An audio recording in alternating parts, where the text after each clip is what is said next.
Dan dia mempersiapkannya dalam waktu yang tepat, dengan mencermati setiap detail, demi memastikan bahwa pesta itu agung dan layak bagi perkawinan putra raja. Dia mengutus para hambanya sejak awal untuk memberitahukan kepada para kawan dan sekutu, pula para penguasa di kerajaannya, bahwa perkawinan akan dilangsungkan pada suatu sore tertentu dan bahwa mereka diundang, dan bahwa mereka hendaknya datang untuk membentuk suatu rombongan pengiring yang layak bagi putra raja. Tetapi para kawan, sekutu dan penguasa di kerajaan itu tidak mau menerima undangan. Kemudian raja, khawatir kalau para hamba yang pertama tidak berbicara dengan jelas, mengutus lebih banyak hamba, yang harus mendesak dengan mengatakan, "Mohon, datanglah. Semuanya sekarang sudah siap, meja-meja sudah ditata di aula, anggur-anggur langka sudah didatangkan dari mana-mana, lembu dan ternak tambun sudah siap di dapur untuk dimasak. Para hamba perempuan tengah meremas tepung untuk membuat kue-kue dan menumbuk almond dalam lesung-lesung untuk membuat sajian lezat penuh cita rasa dengan rempah-rempah langka. Para penari dan pemusik yang paling cakap sudah disewa untuk pesta. Datanglah, karenanya, atau segala persiapan itu akan menjadi sia-sia. Akan tetapi para kawan, sekutu dan para pembesar dari kerajaan itu entah menolak atau mengatakan, "Kami ada urusan lain yang harus dikerjakan," atau berpura-pura menerima undangan. Tetapi mereka lalu sibuk dengan urusan-urusan mereka sendiri. Sebagian pergi ke ladang mereka, sebagian pergi ke usaha mereka, sebagian bahkan menyibukkan diri dengan urusan-urusan sepele.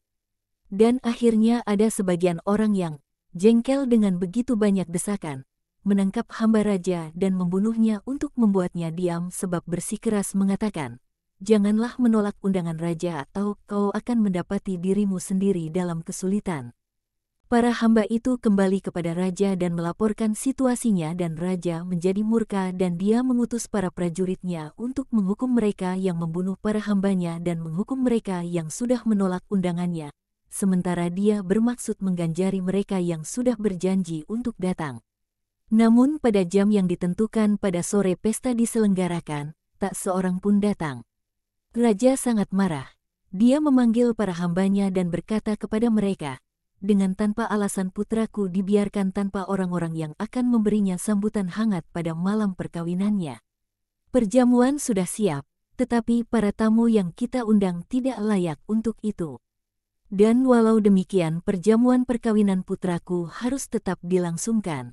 Oleh sebab itu pergilah ke alun-alun, ke jalan-jalan, berdirilah di persimpangan-persimpangan jalan, hentikanlah mereka yang lewat, kumpulkanlah mereka yang berdiri di sana, dan bawalah mereka semua kemari. Biarlah aula dipenuhi dengan orang-orang yang bersuka cita." Para hamba pun pergi. Mereka pergi keluar ke jalan-jalan, mereka berpencar di alun-alun. Mereka berdiri di persimpangan-persimpangan jalan, mereka mengumpulkan sebanyak mungkin orang yang dapat mereka temukan, yang baik maupun yang jahat, yang kaya maupun yang miskin, dan mereka membawa semuanya ke istana kerajaan, dan mereka memberikan kepada tiap-tiap orang sarana agar layak memasuki aula perjamuan perkawinan. Akhirnya mereka menghantar orang-orang itu masuk ke dalam aula, yang penuh dengan orang-orang yang bergembira, seperti yang dikehendaki raja. Tetapi ketika raja pergi memasuki aula untuk memeriksa apakah perjamuan dapat dimulai, dia melihat satu orang yang, kendati sarana yang diberikan kepadanya oleh para hamba, tidak mengenakan pakaian pesta. Dia bertanya kepadanya, "Bagaimana kamu masuk kemari, tanpa pakaian pesta?" Dan orang itu tidak tahu harus menjawab apa, sebab dia tidak punya alasan. Raja lalu memanggil para hambanya dan berkata kepada mereka, "Bawalah orang ini, ikatlah kaki dan tangannya dan campakkanlah dia keluar dari istanaku, ke dalam lumpur yang gelap dan sedingin es. Dia akan tinggal di sana dengan menangis dan mengertakkan gigi sebab dia pantas untuk itu karena sikapnya yang tidak tahu berterima kasih dan sebab dia menghinaku dan terlebih lagi menghina putraku, dengan memasuki aula perjamuan dengan pakaian kotor gembel, padahal tidak ada suatu pun yang boleh masuk ke dalamnya selain dari apa yang pantas untuk itu dan pantas untuk putraku. Seperti kamu lihat, ketertarikan akan hal-hal duniawi, ketamakan, sensualitas, kekejian mendatangkan murka raja atas orang-orang dan mengakibatkan anak-anak dari ketertarikan yang demikian tidak pernah lagi memasuki istana raja.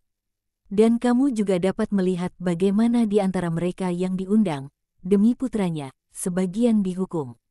Betapa banyak mereka sekarang ini di tanah ini, kepada siapa Allah mengutus sabdanya.